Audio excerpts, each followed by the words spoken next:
देश का पहला एलिफेंट केयर रेस्क्यू और रिहैब सेंटर गुजरात के जामनगर में बनाया गया है। जी हाँ, गुजरात के जामनगर में मौजूद हूँ और मेरे पीछे जो एक बोर्ड पर नाम देख पा रहे हैं, ये एलिफेंट कैंप जो है वो रिलायंस इंडस्ट्रीज की तरफ से जामनगर में बनाया गया है। 600 एकड़ में महज एलिफेंट कैंप बनाया गया है और तमाम एरिया की बात करें तो बाकी दुनिया भर से रेस्क्यू किए हुए जो जानवर हैं उनका यहाँ पर इलाज और जो केयरिंग का काम है वो यहाँ पर किया जाता है।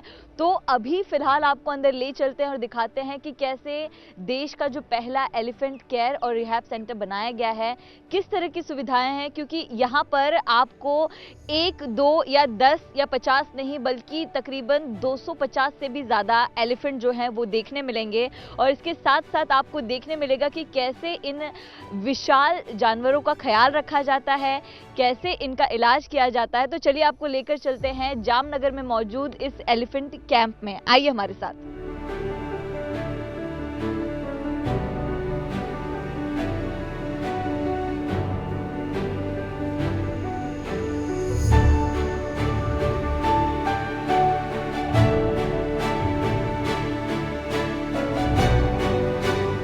पर्यावरण और जानवर हमारी जिंदगी में कितना महत्वपूर्ण भूमिका निभाते हैं, ये मैसेज सबसे अच्छा अगर कोई दे सकता है तो वो अनंत अंबानी है, क्योंकि उनकी तरफ से जो जामनगर में काम किया जा रहा है सर वो हमने देखा।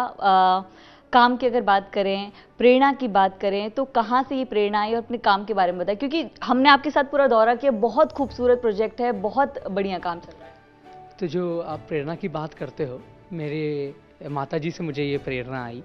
माता जी ने बचपन से ही मुझे सिखाया कि जानवर का सेवा करना सबसे अद्भुत सेवा होता है और सबसे पुण्यशाली सेवा जो होता है वो जानवर का सेवा, जो बेजुबान है उनका सेवा करना मुझे माता जी ने सिखाया। तो बचपन से ही हमने ये सेवा का कार्य किया। जब मैं छोटा था तो दादाजी मुझे कत्ल खाना ले जाते थे और वहाँ से मैं बकरे बचाता था। तब तो जो सांड होते थे उनका भी कत्ल होता था, तो हमने उनको भी बचाया है। तो बचपन से मैंने किया। जब मैं लगभग 6-8 साल का था तब माता जी ने मुझे जानवर के एक एम्बुलेंस दिए थे। तो हमने उसको पूरा मुंबई में चलाया था और अब हमारे पास 100 से अधिक एम्बुलेंस पूरे भारत में चलते हैं।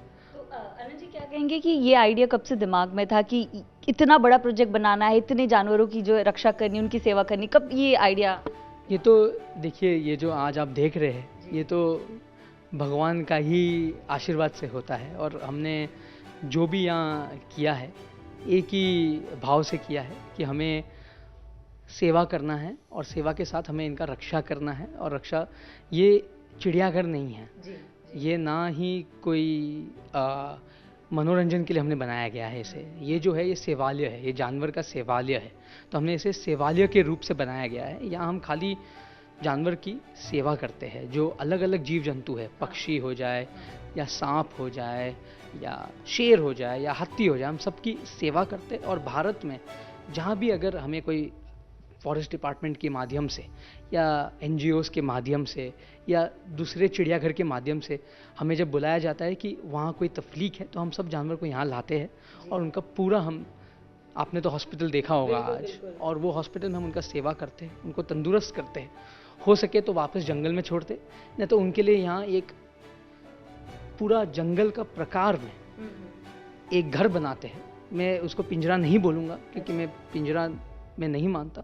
एक हम घर बनाते हैं उनके लिए, आपने देखा होगा 2 एकड़, 3 एकड़, 5 एकड़, 10 एकड़, और वहाँ रखते हैं जब तक वो अपने लाइफ जीना चाहते हैं। और यहाँ हम जो दुर्लभ प्रजाति है, जो एंडेंजर्ड प्रजाति जिसे कहा जाता है, हम उसका बहुत ध्यान रख रहे हैं, उसका कंजर्वेशन कर रहे हैं और उसके लिए हम ब्रीडिंग का भी प्लान कर रहे हैं। जैसे हमारे देश में माननीय प्रधानमंत्री ने जो दुर्लभ चीता थे उन्हें वापस लाए, ऐसे ही बहुत अलग अलग प्रजाति विश्व में, भारत में नहीं विश्व में दुर्लभ होते जा रहे हैं। तो हमारा प्रयास ये रहेगा कि हम उन्हें कैप्टिविटी में ब्रीड करें और एक दिन उन्हें जंगल में वापस लौटाएं।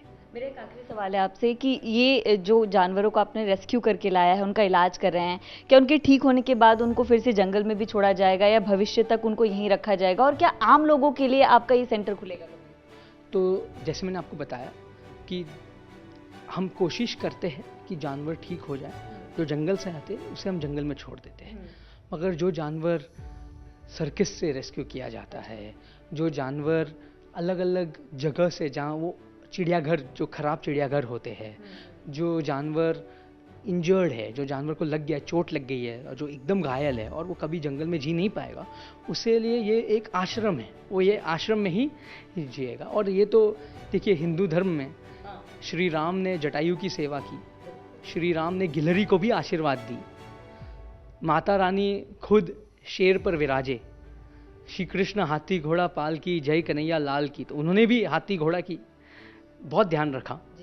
श्री जो गणराज है, जो गणेश है, वो तो खुद गजराज के अवतार में यहाँ है, और अम्बा पे, और मोर भी सरस्वती की एक चीज़ है। तो ये हिंदू धर्म में यही सिखाया जाता है कि रूबरू तो हम भगवान को देख नहीं सकते, तो मेरे लिए ये सोच है कि जानवर का सेवा करना भगवान का सेवा करना है, और जानवर का सेवा से बड़ा और मेरे लिए तो और कोई सेवा है नहीं। इसलिए मैं अपने दिल से ये सेंटर बनाया था, और ये बचपन से ही मेरा एक, और ये अभी भी बहुत, जो मेरा सपना है, ये सपना खाली 10 या 15% ही ख़त्म हुआ है। अच्छा। तो अभी भी बहुत काम बाकी है। और जो आप पब्लिक की बात कर रहे थे, तो देखिए हमें ये एक मनोरंजन के लिए हम नहीं कर रहे, मगर पब्लिक को जागरूक करने हम उनको यहाँ बुलाया जाए, और ये एकदम नॉन प्रॉफिट का काम है।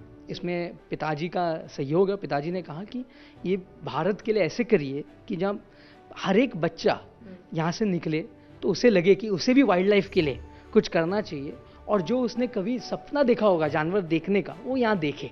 तो हमने उस हिसाब से काम की है, और भगवान का आशीर्वाद है, हम इसको आगे बढ़ेगा, और जल्दी ही हम पब्लिक को फ्री ऑफ कॉस्ट के लिए सबके लिए खोलेंगे। और इसमें हम NGO है, तो जो भी है इसमें हम, यहाँ ये बिजनेस नहीं है, ये एक हमने जो ये किया है, ये हमने खाली सेवा का भाव, जैसे हमने सेवालय है।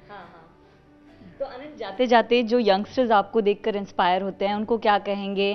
क्योंकि सनातन का भी आपने एग्जांपल दिया, कितना लाइफ से कनेक्टेड होता है हमारा सनातन का धर्म ग्रंथ।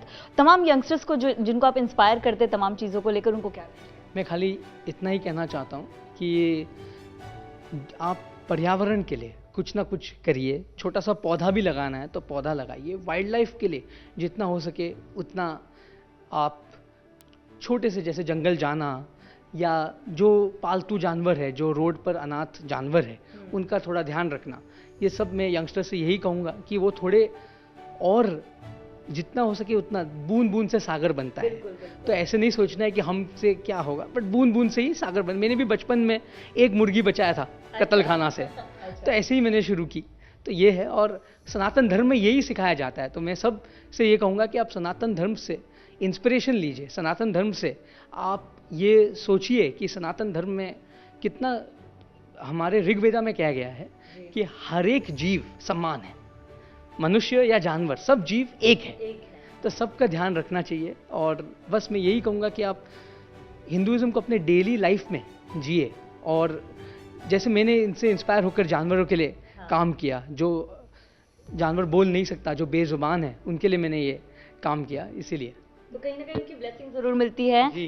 तो हमसे बात करने के लिए बहुत शुक्रिया, और आपकी तमाम चीज़ों के लिए आपको शुभकामनाएं भी। मैं आए, बहुत बहुत शुक्रिया, और बहुत बहुत आभार कि आप आपके इतने व्यस्त समय से आकर इतना निकाल। बहुत बहुत समय।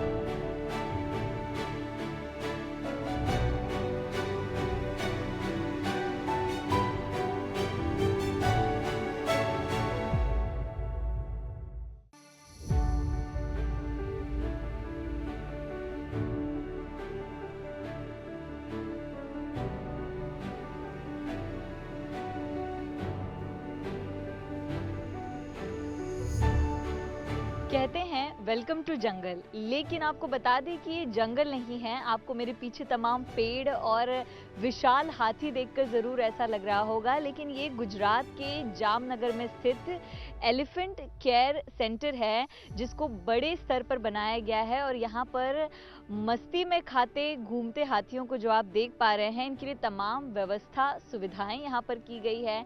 ये वो हाथी हैं जो कभी ना कभी मानव शोषण का शिकार रह चुके हैं, सर्कस में इनका इस्तेमाल किया जाता था, तमाशा के लिए इनका इस्तेमाल किया जाता था, लेकिन Radha Krishna temple elephant trust की तरफ से इनको रेस्क्यू किया गया और रेस्क्यू करने के बाद ये तस्वीर है आज की, जहां पर इनका इलाज किया गया, इनके पोषण का भरपूर ख्याल रखा गया और अब जिस तरह एक प्राकृतिक तौर पर हाथी रहते हैं, घूमते हैं खुले तौर पर, वो व्यवस्था यहाँ पर की गई है। 400 एकड़ से ज़्यादा की ये पूरी जगह है, जहाँ पर ग्रीन एरिया में लाखों पेड़ों के बीच में घूमते हुए हाथी आपको दिखाई देंगे। इनके खान पान की पूरी व्यवस्था यहाँ पर की गई है और ये बहुत ही कहें अगर ग्रैंड तस्वीर है, यानी कि शहर के बीच में बना हुआ ये जंगल बहुत सारी बातें तय करता है। और यहाँ पर देखेंगे कि ये जो घास खा रहे हैं या फिर जहाँ पर भी घूम रहे, तो हर एक चीज़ के लिए एक्सपर्ट्स जो हैं उनको यहाँ पर रखा गया है, बाकायदा डॉक्टर्स जो हैं उनको यहाँ पर तैनात किया गया है ताकि इनका ख्याल जो है वो ज़्यादा से ज़्यादा रखा जा सके। तो ये पूरा इलाका खास तौर पर हाथियों के लिए, हाथियों के अच्छे स्वास्थ्य और रेस्क्यू के लिए बनाया गया है। ना सिर्फ हाथी बल्कि दुनिया भर के जो तमाम जानवर हैं, तेंदुए हों, शेर हों, बंदर हो, यानी कि जो जिन जानवरों को रेस्क्यू किया गया है उनको यहाँ पर लाया जाता है। जिन जू में जगह कम पड़ती है उन जानवरों को यहाँ लाया जाता है और उनकी देखरेख देखभाल जो है इस बड़े स्तर पर यहाँ पर की जाती है। तो यहाँ ना सिर्फ हाथी आपको घूमते खाते मौज मस्ती करते दिखेंगे, आपको ले चलेंगे इनके किचन और अस्पताल में भी, जहाँ पर आपको दिखाएंगे कि कैसे ये हाथी मज़ेदार भोजन भी यहाँ पर कर पा रहे हैं।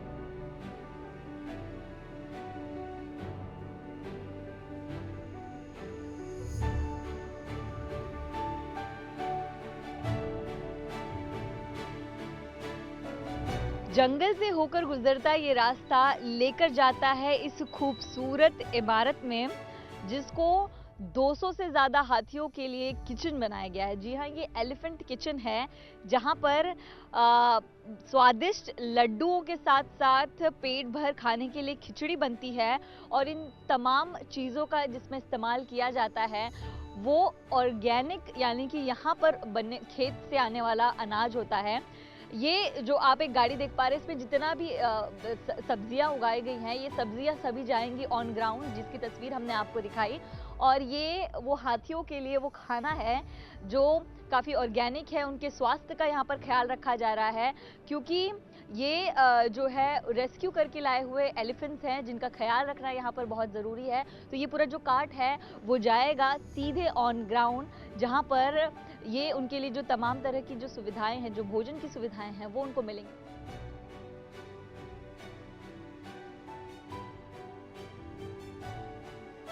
हाथियों को घूमते खेलते आपने देख लिया, लेकिन उनको स्वादिष्ट खाना कैसे मिलता है तो उसको लेकर आए हम आपको हाथियों के इस किचन में, जहां पर बड़े बड़े लड्डू बनकर तैयार हैं। और ये लड्डू किस तरह बनाए गए हैं, क्या कुछ खासियत है, इस पर ज़्यादा बातचीत के लिए हमारे साथ पेट्रा हैं। Petra, welcome to India TV.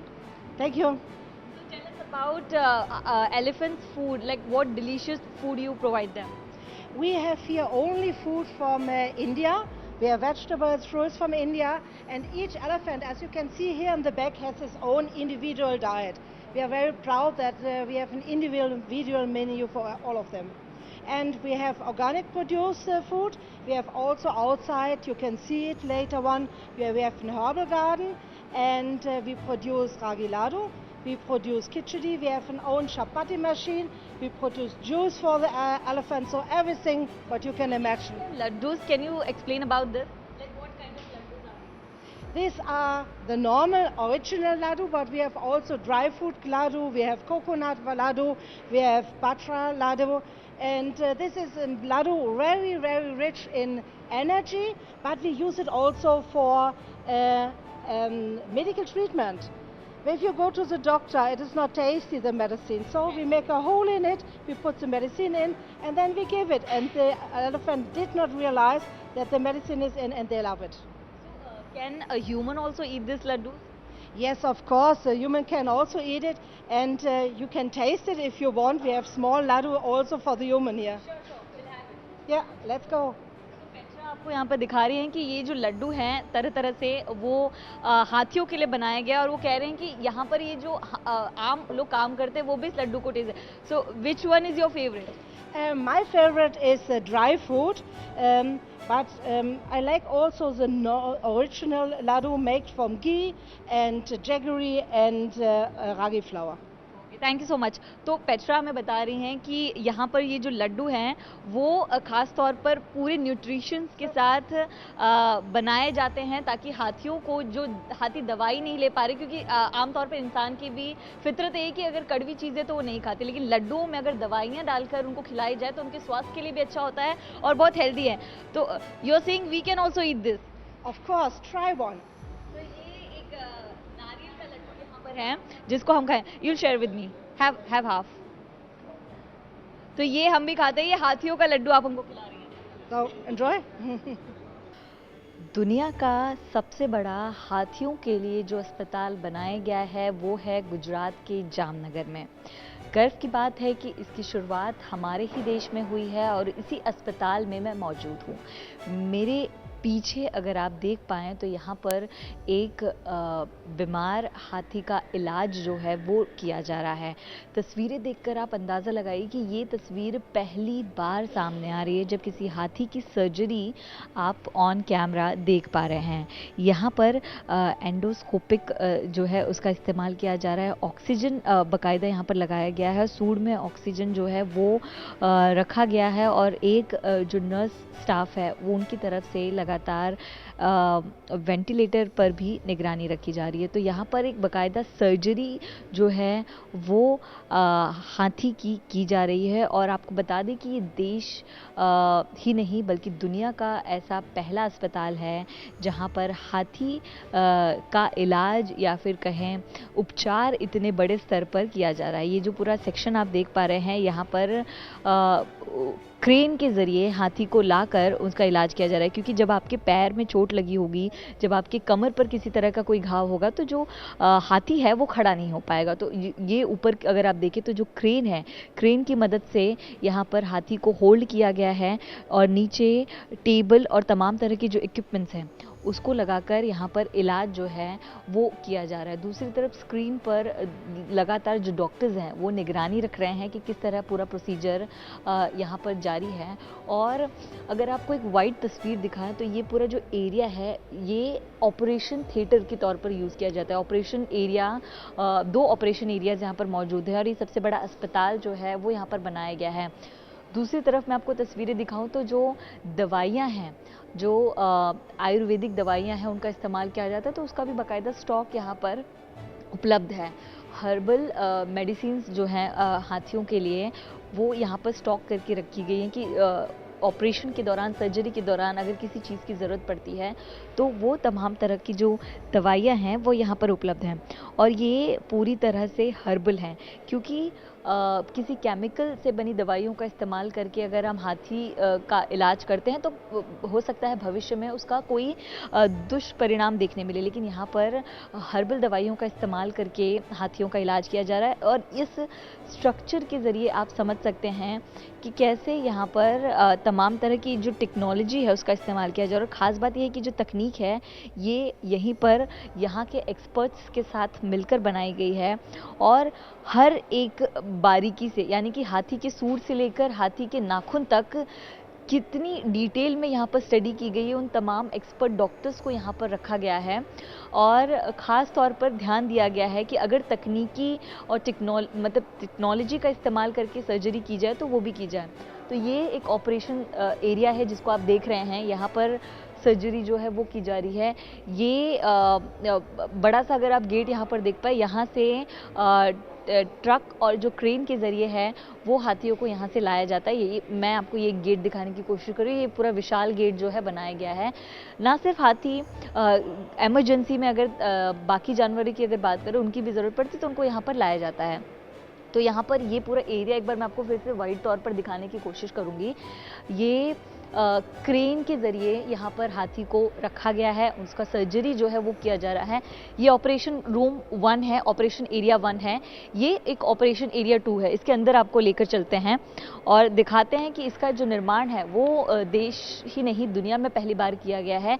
यहाँ पर ये जो सेक्शन आप देख पा रहे हैं ये ऑपरेशन सेक्शन है। यहाँ पर हाथी को लिटाया जाता है, बिठाया जाता है, जिस तरह क्रेन की मदद ली गई, क्रेन की मदद से यहाँ पर उनकी जो सर्जरी है वो की जाती है और तमाम तरह के जो इक्विपमेंट्स हैं वो यहाँ पर रखे गए हैं जिनका इस्तेमाल यहाँ पर किया जाता है। तो हाथी के सूंड से लेकर नाखून तक तमाम स्टडीज़ के साथ ट्रेंड डॉक्टर जो हैं वो यहाँ पर उपलब्ध हैं। खास बात यह है कि कुछ जो युवा डॉक्टर हैं जिनको जानवरों के हेल्थ में इंटरेस्ट है, उनके स्टडीज़ के लिए भी यहाँ पर तमाम तरह की चीज़ें बनाई गई हैं। मैं आपको बारीकी से दिखाती हूँ कि एक्सरे मशीन हाथी के लिए जो है वो यहाँ पर किस तरह से बनाया गया है। तो इस डेमो स्ट्रक्चर से आप अंदाज़ा लगाइए कि यहाँ पर इन तमाम मशीन्स का इस्तेमाल करके उनके एक्सरे और जो बेसिक चीज़ें, क्योंकि जो जानकारी हमारे पास है उसके मुताबिक हर दूसरे और तीसरे दिन हाथियों के स्वास्थ्य की जांच की जाती है, क्योंकि जब जो उनको भोजन प्रोवाइड किया जाता है उसके साथ साथ उनकी हेल्थ को लेकर उनकी शारीरिक जांच जो है वो की जाती है। तो जैसे कि आप देख रहे हैं ये ऑपरेशन रूम है, ऑपरेशन यहाँ पर किया जाता है इस अस्पताल में, तो तमाम तरह की जो चीज़ें हैं वो यहाँ पर रखी गई हैं। इंजेक्शन का इस्तेमाल करके एनेस्थीसिया देना शायद थोड़ा सा मुश्किल हो जाता है जानवरों के लिए, तो ये एनेस्थीसिया मशीन आप देख पा रहे हैं, तो ये हवा के ज़रिए जो एनेस्थीसिया होता है वो दिया जाता है। और इस तरह की जो न्यू टेक्नोलॉजी से बनी मशीन्स हैं उनका इस्तेमाल यहाँ पर किया जा रहा है। मैं आपको ये एक्सप्लेन कर देती हूँ। ये जो है उनके सूंड में ऑक्सीजन जब देना होता है तो उसका इस्तेमाल करते हैं, ये उनके अंदर इंसर्ट करते हैं सूंड में और जिससे उनको ऑक्सीजन दिया जाता है। तो ये एक डेमो स्ट्रक्चर यहाँ पर बताया गया है कि किस तरह इलाज किया जाता है, क्योंकि यहाँ पर ट्रेन भी किया जाता है उन डॉक्टर्स को जो इस पर सीखना और समझना चाहते हैं। और जो इक्विपमेंट्स का इस्तेमाल होता है, आमतौर पर जब इंसान की सर्जरी होती है तो छोटे छोटे इक्विपमेंट्स आपने देखे हैं सर्जरी रूम में, लेकिन हाथी का इलाज हो रहा है, हाथी की सर्जरी होती है, तो जाहिर सी बात है कि बड़े जो इक्विपमेंट्स हैं वो यहाँ पर रखे गए हैं जिनका इस्तेमाल किया जाता है ताकि सर्जरी जो है वो कामयाब रहे, सही तरह पर रहे। ये मैं आपको नीचे तस्वीर दिखाऊँ, ये इनके पैरों को बांधने के लिए, होल्ड करने के लिए, क्योंकि जब क्रेन के ज़रिए उनको अंदर लाया जाता है तो वो इलाज जो है वो सही तौर पर हो। यहाँ पर देख रहे हैं आप ऑक्सीजन थेरेपी जो है वो यहाँ पर इनको दी जा रही है। और ये पूरा जो अस्पताल है वो ख़ास तौर पर हाथियों के लिए बनाया गया है, तो उनके इलाज के लिए तमाम तरह से। इस हाथी की अगर खासियत की बात करें तो सर्कस में ये हाथी जो है कई सालों तक बंधक रहा, वहाँ पर काम करता था, तो जो उसकी स्किन है वो पूरी तरह से, एक हिस्सा पूरी तरह से जल गया था, लेकिन अब उसका इलाज यहाँ पर हो रहा है। तो बहुत बड़े स्तर पर जो एक उसका हिस्सा है वो रिकवर हो गया है, स्किन जो है वो फिर से बढ़ गई है और यहाँ पे ऑक्सीजन थेरेपी दी जा रही है, यानी कि बॉडी के उस हिस्से को ऑक्सीजन दिया जा रहा है जहाँ पर स्किन फिर से डेवलप हो सके। तो यहाँ पर इस तरह से जो बीमार और जिन हाथियों को इलाज की ज़रूरत है उनको यहाँ पर लाया जा रहा है और बड़े स्तर पर, बड़े ग्रैंड स्तर पर इस अस्पताल को यहाँ पर बनाया गया है। तो यहाँ पर लेज़र थेरेपी, हमने आपको ऑक्सीजन थेरेपी दिखाया, हम आपको लेज़र थेरेपी की तरफ ले चलते हैं और दिखाते हैं कि यहाँ पर ये लेज़र थेरेपी किस तरह काम करती है। वेल ट्रेंड, वेल इक्विप्ड लोग जो हैं वो यहाँ पर काम करते हैं और दुनिया के सबसे बड़े हाथियों के अस्पताल में किस तरह से लेज़र थेरेपी होती है वो इस से आप अंदाज़ा लगा सकते हैं। लेज़र थेरेपी से तमाम तरह की चीज़ें सामने आती हैं, उनके स्वास्थ्य को लेकर, उनकी तमाम हेल्थ अपडेट को लेकर, तो हर एक नई टेक्नोलॉजी का इस्तेमाल यहाँ पर किया जा रहा है। और ये हाथी एक तरफ डॉक्टर्स यहाँ पर जांच कर रहे हैं, दूसरी तरफ महावत की तरफ से पूरी कोशिश है कि उनको इंगेज रखा जाए, ताकि जैसे बच्चों को दवाई देनी हो तो उसके पहले उनको कुछ खिलाया जाता है या खिलौने दिखाकर इंगेज रखा जाता है, वैसे ये बेजुबान जानवर जो हैं इनको यहाँ पर इंगेज यानी कि बिज़ी रखने के लिए इस तरह महावत बिस्किट्स खिला रहे हैं। और ये बिस्किट क्या हम भी खिला सकते हैं उनको? तो ये देखिए, ये बिस्किट उनको यहाँ पर एक तरफ खिलाया जाएगा और दूसरी तरफ उनका जो इलाज है वो डॉक्टर्स जो है वो जांच यहाँ पर कर रहे हैं। तो ये बहुत बड़े स्तर पर ये अस्पताल यहाँ पर बनाया गया है। बहुत गर्व की बात है कि तमाम तरह से रेस्क्यू किए गए हाथियों का इलाज यहाँ पर चल रहा है और 60% से ज़्यादा हाथी जो हैं वो फिर से रिकवर हो चुके हैं, जो खुले तौर पर एक बार फिर से अपने वाइल्ड लाइफ में जा सकते हैं। और ये बड़ा ऑपरेशन थिएटर, बड़ा अस्पताल उनके ही लिए, उनके स्वास्थ्य को और ज़्यादा बेहतर करने के लिए बनाया गया है। तो आपको तस्वीर दिखा रहे हैं इस अस्पताल की, जहाँ पर एलिफेंट केयर रेस्क्यू तमाम तरह की जो सुविधाएं हैं उसके लिए तमाम चीज़ें यहाँ पर उपलब्ध हैं। ये तस्वीर है गुजरात के जामनगर की, जहाँ पर राधा कृष्ण टेम्पल ट्रस्ट की तरफ से जो एलिफेंट रेस्क्यू प्रोग्राम चलाया जा रहा है उसके लिए पूरी तरह से तैयारियां की गई हैं। कैमरा पर्सन विमल सिंह के साथ मैं नम्रता दुबे, इंडिया टीवी जामनगर।